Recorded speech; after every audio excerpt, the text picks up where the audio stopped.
I'll get to it tomorrow. I'm like, who promised you that? I'll get to it a month from now. I'm like, who promised you that? Right? Because life changes so quick. We live our lives and we feel as if we're promised something. You think about how many people woke up this morning thinking like, man, everything is gonna be great, and life changed, right? One day you wake up on top of the world, next day you wake up, world is on top of you.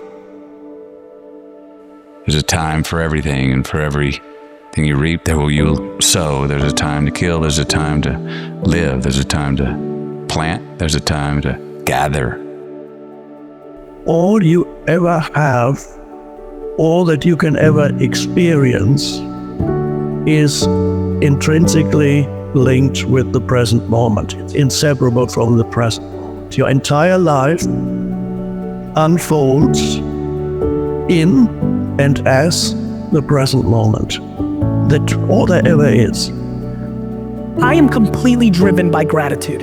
Every true day that I don't get a text or phone call that somebody I love died or has terminal illness, I'm fucking pumped. And so please understand you have one life. Do something with it.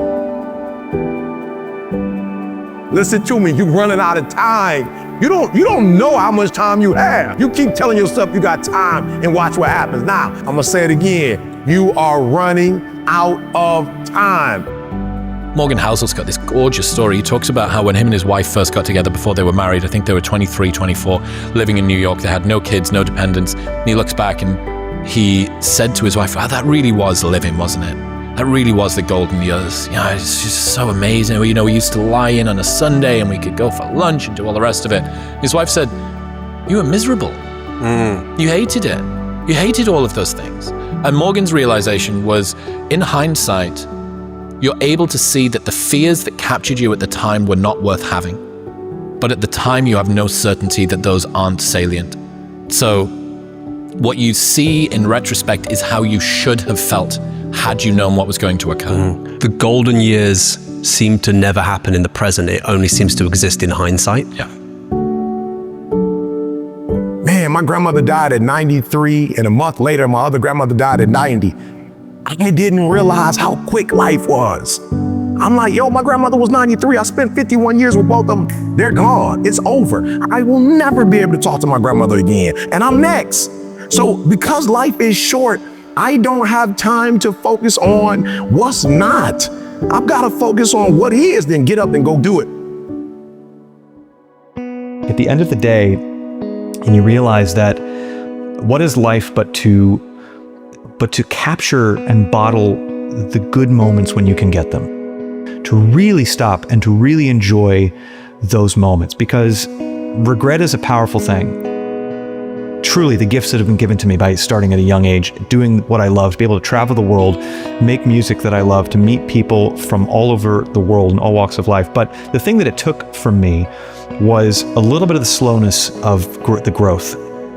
It was hyperspeed, and it was always thinking about what hasn't happened yet or dwelling on what is already dead. There was very little time to think about what's here, and very little time to bottle the goodness of what's right here. These right now are the golden years. I think that it's quite likely, when you look back, that these times right now will be the ones that you cherish. So you should approach them with joy and care and presence, the requisite joy and care and presence. And I think, most importantly, ignoring the cynics and the buzzkills. There's this idea from Packy McCormick, and he says, the greatest trick the devil ever played was making you believe that the pessimists are the good guys. Basically, just don't wait. Like, life is happening right now. It is there for you to enjoy. It is there for you to take. Delayed gratification in the extreme just results in no gratification. The sacrifice reward dynamic that you are used to is great in the micro and awful in the macro. It's not about waiting for personal growth to be over. It's not about waiting for something. Life is not happening in future. It is happening right now. And this is something that I need to permanently remind myself of on a minute by minute basis.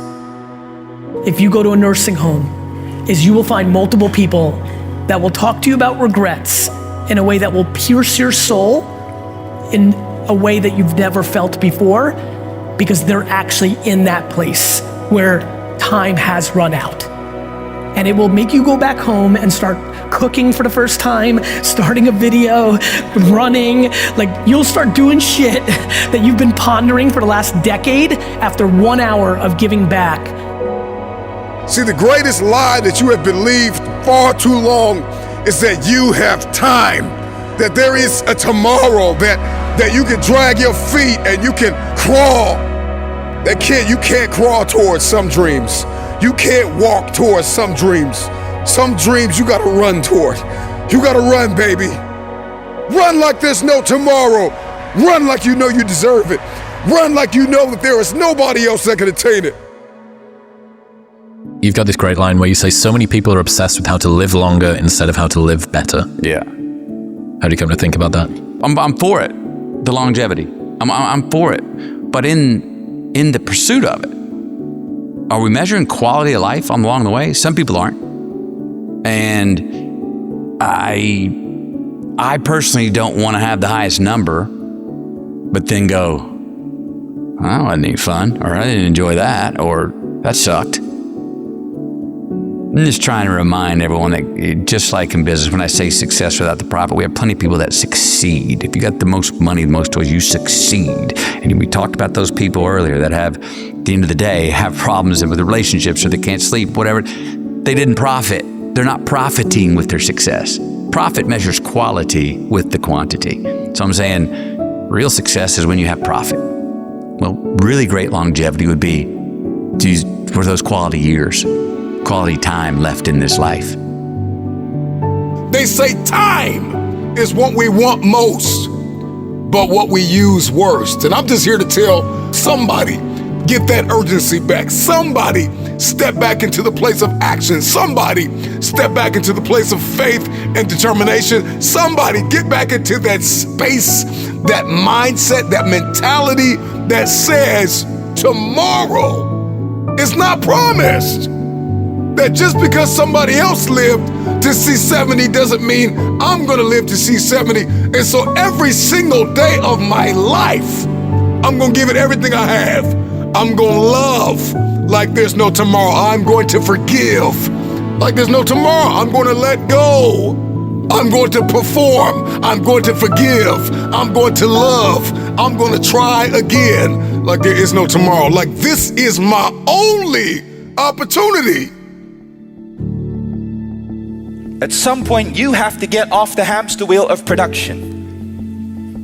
Because your life, the quality of your life, the quality of your relationships, the quality of your experience of being a human being is worth more than a dollar amount. Yes? Yes. So how do we do that? By first of all, beginning to understand and realize that from the moment we were born, we have been conditioned to function in a way that is limited in this world. You waste so much of your life trying to focus on the mechanics of being you that you're not being you. You're so distracted by all the noise that everyone else is doing that you're not focusing on the one thing that has the capacity to transform your experience, which is finally having the courage to be you. So I'm here to say to you that you can have everything in the world, but if you don't have a knowledge and an understanding of who you are, then you have nothing at all. Then you have nothing at all. So how do we begin to cultivate this sense of being enough? Because we can't get there through society's conditioned metric of how we're supposed to be and who we're supposed to be. At some point, we have to revert to who we naturally are. Because it's in coming back to who we naturally are and aligning with life in the way in which it's unfolding that we can begin to find a sense of sustainability. And sometimes we can get wrapped up in that human condition that says, man, I don't have what it takes. I don't know how to navigate the terrain. I'm so broken. I'm so tired. I'm so blinded. I'm so buried under the misery of my past and the mistakes that I made. And we're waiting for these perfect conditions, and we keep thinking that perfect is coming tomorrow.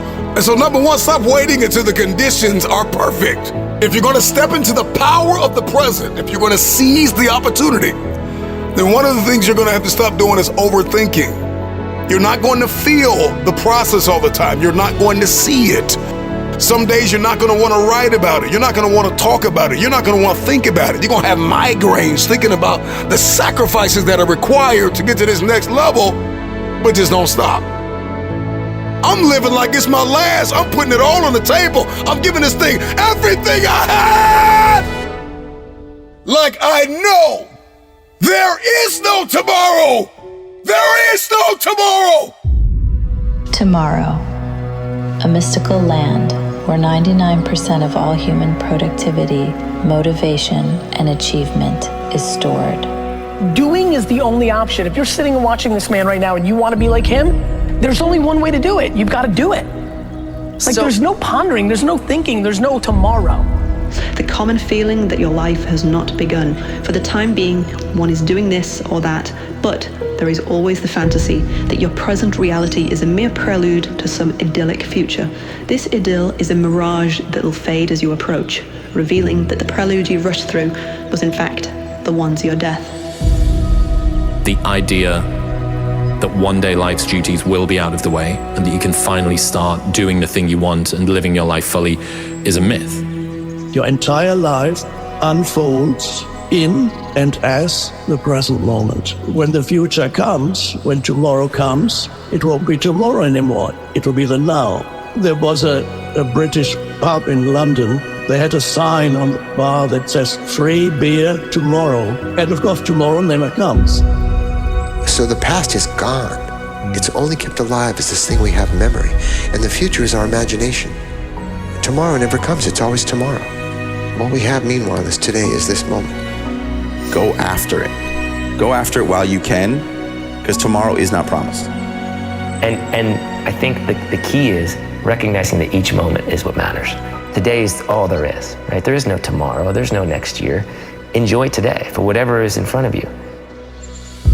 Make it up in your mind that every day you are blessed to see, you will give it everything you have. You will live like there is no tomorrow. Tomorrow. Ain't no such thing as tomorrow. We only got today.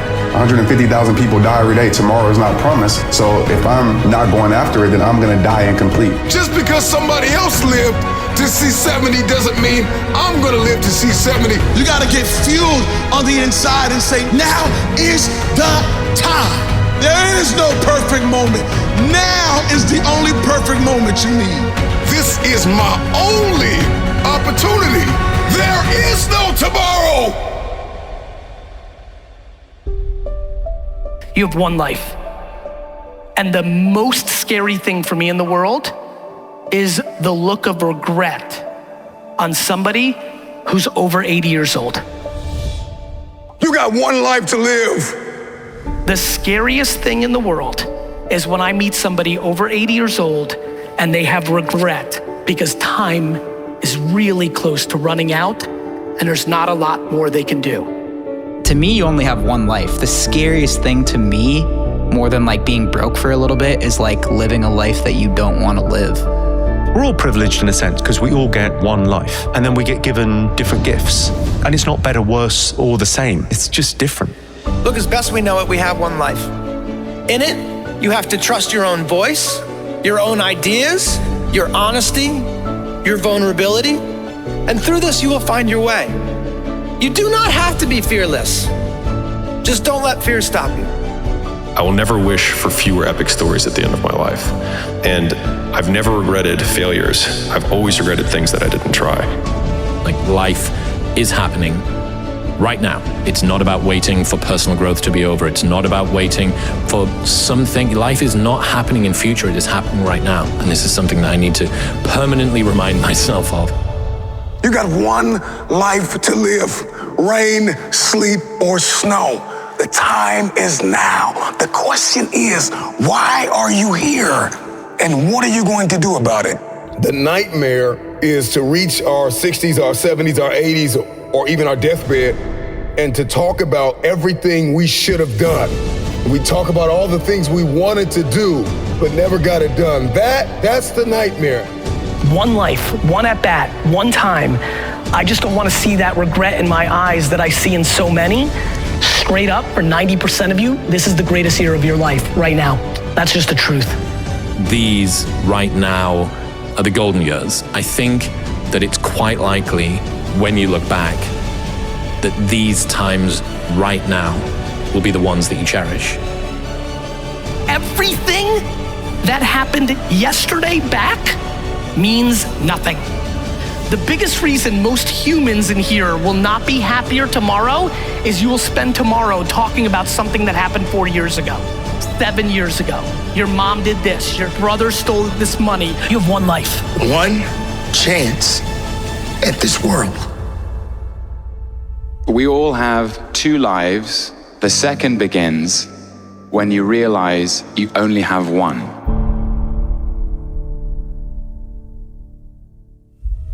What if I told you this was the last Monday morning of your life? What if I told you you died this week? Would you complain about your job or that test you don't want to take? I doubt it.